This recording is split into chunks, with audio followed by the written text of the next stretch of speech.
Sir ಇವಾಗ ನೀವು B R group open ಮಾಡಿದ್ದೀರಾ, ಅದ್ರ ಏನು sir meaning B R group? ವೃಂದ ರಿಲಯನ್ಸ್ ಗ್ರೂಪ್ ಅಂತ ಅದು. Okay sir. ಇದರಲ್ಲಿ ನಾನು ಸ್ಟಾಕ್ ಮಾರ್ಕೆಟ್ ಇದೆ ಮೇನ್ ಆಗಿ ನಾನು ಫೋಕಸ್ ಮಾಡ್ತಾ ಇರೋದು health insurance, all type of insurance. Okay sir. Health insurance ಮತ್ತೆ medical, life insurance, term insurance, okay, general insurance ಎಲ್ಲ ಮಾಡ್ತೇನೆ. ಇನ್ಶೂರೆನ್ಸ್ ಏನಕ್ಕೆ ಉಪಯೋಗ ಅಂತ ಅಂದ್ರೆ ನೀವೊಂದು ಹಾಸ್ಪಿಟ್ಲಿಗೆ ಹುಷಾರಿಲ್ಲ ಅಂತ ಹೋಗ್ತೀಯ, ಆಗ ನಿನ್ಗೆ 1 ಲಕ್ಷ 2 ಲಕ್ಷ ಬಿಲ್ ಆಗ್ತದೆ. ಎಲ್ಲಿ ತಗೋಬರ್ತೀಯ, ಯಾರು ಕೊಡ್ತಾರ ಆ ಟೈಮಲ್ಲಿ? ಅದೇ ಇನ್ಶೂರೆನ್ಸ್ ಇದ್ರೆ ನಿಮ್ಗೆ ಆಲ್ಮೋಸ್ಟ್ ಕ್ಲೈಮ್ಗಳಾಗ್ತವೆ. ಒಂದು 70% ಕ್ಲೈಮ್ ಆದ್ರೂ ಕೂಡ ನಿಮ್ಗೆ ಎಷ್ಟೋ ಬರ್ಡನ್ ಕಮ್ಮಿ ಆಗುತ್ತೆ. ಫಾರಿನ್ ಕಂಟ್ರೀಸ್ ಎಲ್ಲ ಎಬೋ 95% ಇನ್ಶೂರೆನ್ಸ್ ಇದೆ. ನಮ್ಮ ಇಂಡಿಯನ್ಸ್ ಅಲ್ಲಿ ಅಷ್ಟೇ ಅವೆಲ್ಲ ಮಾಡಿಸ್ಕೊಂಡಿಲ್ಲ. ಹೋಗಿ ಒಳ್ಳೆ ಇಡೋದು, ಮನೆ ಏನಾದ್ರು ಆಸ್ತಿ ಮಾಡೋದು, ಈ ತರ ಪರಿಸ್ಥಿತಿ ಬಂದ್ಬಿಡುತ್ತೆ. ಇದರಿಂದ ನಾನು ಮಾಡಿದ್ದು ಮೇನ್ ಫೋಕಸ್ ಅದನ್ನೇ, ಎಲ್ಲರಿಗೂ ಸರ್ವ್ ಮಾಡಬೇಕು. ಏನಿದೆ ಬೆನಿಫಿಟ್ಗಳಿದೆ ಅದನ್ನ. ನೆಕ್ಸ್ಟ್ ಲೈಫ್ ಇನ್ಶೂರೆನ್ಸ್ ಅಲ್ಲಿ ಈಗ ಒಂದು ಆಕ್ಸಿಡೆಂಟ್ ಆಯ್ತು, ಏನಾದ್ರು ಆಯ್ತು, ತೀರೋದ್ರೆ ಆಗ ಫ್ಯಾಮಿಲಿ ಬೀದಿಗೆ ಬಂದ್ಬಿಡುತ್ತೆ ಎಷ್ಟೊಂದು ಫ್ಯಾಮಿಲಿ. ಅದಕ್ಕೋಸ್ಕರ ಟರ್ಮ್ ಇನ್ಶೂರೆನ್ಸ್ ನಾನು ಪ್ರಿಫರ್ ಮಾಡ್ತೇನೆ. ನೆಕ್ಸ್ಟ್ ನನ್ನ ಮಾರ್ಕೆಟ್ ಅಲ್ಲಿ ನನಗೆ 15 years ಎಕ್ಸ್ಪೀರಿಯನ್ಸ್ ಇದೆ ಸ್ಟಾಕ್ ಮಾರ್ಕೆಟ್ ಅಲ್ಲಿ, ಇಂಡಿಯನ್ ಅಂಡ್ ಫ್ರೂಟ್ಸ್. ಇದ್ರಲ್ಲಿ ನಾನೇನ್ ಮಾಡ್ತೇನೆ ಅಂದ್ರೆ ಯೂಲಿಪ್ ಪ್ಲಾನ್ಸ್ ಗಳನ್ನ ಜಾಸ್ತಿ ಫೋಕಸ್ ಮಾಡ್ತೇನೆ. ಅದರಲ್ಲಿ ಯಾವಾಗ ಮಾರ್ಕೆಟ್ ಬಿದ್ದಿದೆ, ಇಲ್ಲಿಂದ ಮೇಲ್ಗಡೆ ಮಾರ್ಕೆಟ್ ಹೋಗ್ಬೋದು. ಒಂದು ಎಕ್ಸಾಂಪಲ್ ಹೇಳ್ತೇನೆ, 2016 ಅಲ್ಲಿ SBI ನಲ್ಲಿ ಒಂದು ಮಿಡ್ ಕ್ಯಾಪ್ ಫಂಡ್ ಗೆ 10 ರೂಪಾಯಿ ಇತ್ತು. ಇವತ್ತು ಎಷ್ಟಿದೆ? 47 rupees ಇದೆ. ಅಂದ್ರೆ ನಿಮ್ಗೆ 10 rupees ಇರೋದು 47 rupees ಹೋಗಿದೆ. ಅಂದ್ರೆ ಎಷ್ಟು ರೂಪಾಯಿ ಅಂತ ಆಲ್ಮೋಸ್ಟ್ 5 times. 1 lakh ಹಾಕಿದ್ರೆ ಅದು ನಿಮ್ಗೆ 5 lakhs ಆಗಿದೆ. ನಿಮ್ಗೆ ಯಾವ್ದ್ರಲ್ಲೂ ಬರೋದಿಲ್ಲ. ಮತ್ತೆ ಇದರಲ್ಲಿ ಕವರೇಜ್ ಇರುತ್ತೆ. ಮಿಸ್ ಆಗಿ ಏನಾದ್ರು ಇನ್ಶೂರೆನ್ಸ್ ತಗೊಂಡ್ರೆ ಹೆಚ್ಚು ಕಮ್ಮಿ ಅಂತಂದ್ರೆ 1:10 times ಇರುತ್ತೆ. ನೀವು 1 ಲಕ್ಷದ ಇನ್ಶೂರೆನ್ಸ್ ಮಾಡಿದ್ರೆ 10 lakhs. ಓಕೆ, ಇವಾಗ ನಾವು 1 ಲಕ್ಷ ತೊಗೊಂಡ್ರೆ ಸರ್, ಸಪೋಸ್ ನೆಕ್ಸ್ಟ್ ಟೈಮ್ ಅಂದ್ರೆ ಡೆತ್ ಆದ್ರೆ ಎಷ್ಟು ಸಿಗುತ್ತೆ ಇನ್ಶೂರೆನ್ಸ್ ಇದರಲ್ಲಿ? 10 lakhs. 10 lakhs ಸಿಗುತ್ತೆ.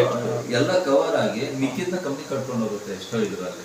ಅದರಿಂದ ಮತ್ತೆ ವಾಪಸ್ ಕೊಡುತ್ತೆ. ಅದು ಅಲ್ಲದೆ ನಾನೇನ್ ಮಾಡಿದೀನಿ ಅಂದ್ರೆ ಎಲ್ಲ ಕ್ಯಾಶ್ ಬ್ಯಾಕ್ ಕೊಡ್ತೇನೆ. 54 ಪಾಲಿಸೀಸ್ ಆಗಿದೆ ಇದುವರೆಗೆ ನನ್ನ ಇದರಲ್ಲಿ, ಜಸ್ಟ್ 6 months 8 months ಅಲ್ಲಿ. ಅದರಲ್ಲಿ ಎಲ್ಲರೂ ಕ್ಯಾಶ್ ಬ್ಯಾಕ್ ಕೊಡ್ತೀನಿ. ಎಲ್ಲರಿಗೂ ಏನ್ ಬೇಕು cash back.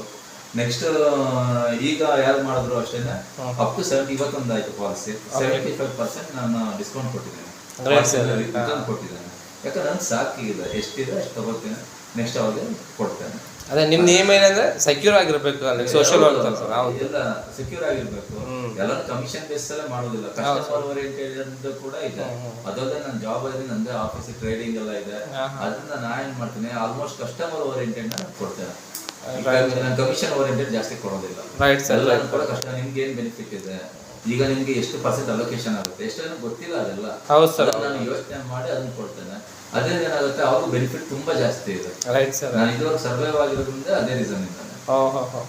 Great sir, great. ಇದು ಒಂಥರ ಸೋಷಿಯಲ್ ವರ್ಕ್ ಮಾಡ್ತಾ ಇದ್ದೀರಾ ಸರ್ ನೀವು. ಎಷ್ಟೋ ಜನ ಇವಾಗ ಆಲ್ಮೋಸ್ಟ್ ಪಾಲಿಸಿ ತೊಗೊಂಡಿದ್ದಾರೆ ಅಂದ್ರೆ ಒಂದು ವೆಲ್ತ್ ಬಿ ಅವ್ರದ್ದು ಸೇಫ್ ಆಗಿರುತ್ತೆ, ಏನಾದ್ರೂ ಇನ್ಶೂರೆನ್ಸ್ ಕವರ್ ಇದೆ, ಎರಡು ಕಡೆ ಪ್ರಾಫಿಟ್ ಸರ್. ಹೌದು, ಕರೆಕ್ಟ್ ಸರ್, ಕರೆಕ್ಟ್. ಈಗ ಕೆಲವರು ಫ್ರಾಡ್ ಮಾಡ್ತಾರೆ, ನಿಮ್ಗೆ 1 ಕೋಟಿ ಬಂದ್ಬಿಡುತ್ತೆ, 10 ಕೋಟಿ ಬಂದ್ಬಿಡುತ್ತೆ, ಅದೆಲ್ಲ ಫ್ರಾಡ್. Correct sir. ಮಾರ್ಕೆಟ್ ಇರೋದ್ರಿಂದ ಇಲ್ಲಿ ನೋಡಪ್ಪ, ಇದು ನಿಮ್ಗೆ ಕ್ಲೀನ್ ಆಗಿ ಎಕ್ಸ್ಪ್ಲೈನ್ ಮಾಡ್ತೇನೆ. ನಿಮ್ಗೆ ಈ ಫಂಡ್ಗಳು ಯಾಕೆ ರೈಸ್ ಆಯ್ತವೆ ಅಂತ ಯಾವ್ದಾದ್ರು ಗೊತ್ತಾ? ಎಲ್ಲಿಂದ ಎಲ್ಲಿಗೆ ಹೋಗುತ್ತೆ ಅಂತ ಗೊತ್ತಿಲ್ಲ. ಇದು ನನಗೆ ಗೊತ್ತಿದೆ. ಮಾರ್ಕೆಟ್ ಬೀಳೋ ಸ್ಟೇಜ್ ಏನಿದೆ, ಎಲ್ಲಿ ನಾನು ಇನ್ವೆಸ್ಟ್ ಮಾಡಿಸ್ಬೇಕು ನನ್ನ ಕ್ಲೈಂಟ್ಸ್ಗೆ, ಅವ್ರಿಗೆ ಎಲ್ಲಿ ಬೆನಿಫಿಟ್ ಇದೆ ಅಂತ ನಂಗೆ ಎಲ್ಲ ಚಾರ್ಟ್ ಪ್ಯಾಟರ್ನ್ ಎಲ್ಲ ಗೊತ್ತಿದೆ. ನೆಕ್ಸ್ಟ್ ನಾನು ಎಲ್ಲಾ ಇವ್ರ ಹತ್ರನು ಕಂಪ್ನಿ ಹತ್ರ ನಾನು ಟಚ್ ಅಲ್ಲಿ ಇರ್ತೇನೆ. ಏನ್ ನಡೀತಾ ಇದೆ ಗ್ಲೋಬಲಿ, ಈಗ ಮತ್ತೆ ಎಲ್ಲಿಗೆ ಹೋಗ್ಬೋದು ಎಲ್ಲ ತಿಳ್ಕೊಂಡು ಕಸ್ಟಮರ್ ಓರಿಯೆಂಟೆಡ್. ನಿಮ್ಗೆ ಒಂದು ಪಾಲಿಸಿ ಮಾಡಿಸಿದ್ರೆ 35% ಕಮಿಷನ್ ಬರೋ ಪ್ಲಾನ್ಗಳು ಇರ್ತವೆ.